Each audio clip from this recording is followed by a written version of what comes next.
In the late 1960s, a band emerged that breathed a whole new spirit into the music world: The Doors. Their songs carried both rebellion and mystical depth. This band was very different from other rock stars. He was not just a musician but also a poet.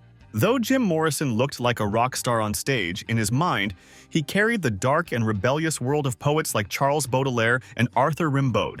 This video explores how French poetry echoed in The Doors' music and how Jim Morrison's poetic vision transformed into a rock legend.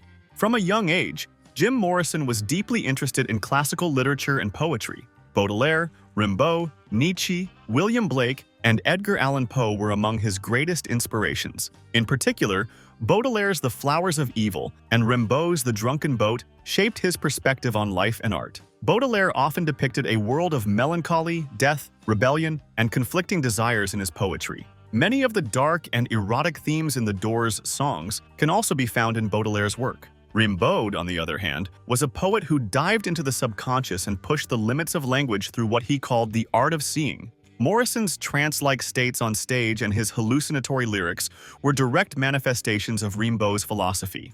I is another.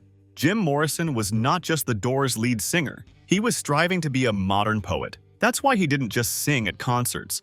He also performed long, improvised poetry readings. The lyrics of The Doors' songs were far from ordinary rock lyrics. Morrison's words were filled with mystery, mythology, supernatural imagery, and existential angst. For example, The End might seem like a breakup song on the surface, but in reality it delves into the Oedipus complex and an inner journey. Just like in Rimbaud's poetry, Morrison sought to explore the subconscious in his lyrics. Like Baudelaire's poem Be Drunk, intoxication was also a metaphor in The Doors' music. Baudelaire wrote, "Be drunk with wine, with poetry, or with virtue as you please." Similarly, Morrison urged people to break on through to the other side, calling for the transcendence of mental boundaries. Perhaps the most striking example is Celebration of the Lizard.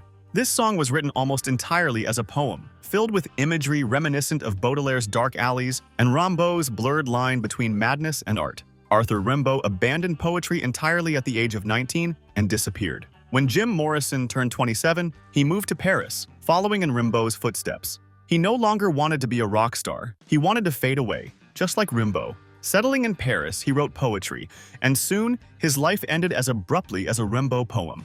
In 1971, at the age of 27, he was found dead in an apartment in Paris. The exact cause of his death remains unknown. Morrison's tombstone bears an inscription referencing one of his philosophical influences, Socrates, "Seek your own reality, kataton daimona, iaftu." Today, Jim Morrison and The Doors are remembered not just as part of rock music history, but also as part of modern poetry. Jim Morrison was not just a musician. He was a poet trying to see like Rimbaud, an artist who defied conventions like Baudelaire, and a follower of Nietzsche's philosophy. When we listen to The Doors today, we're not just listening to a rock band, we are experiencing a literary legacy, a rebellion, a journey into the mind of a poet. If you love The Doors, I recommend reading Baudelaire's The Flowers of Evil, Rimbaud's The Drunken Boat, and Morrison's own book, The Lords and the New Creatures. So, do you think Jim Morrison was truly a poet, or was he just a rock star? Share your thoughts in the comments.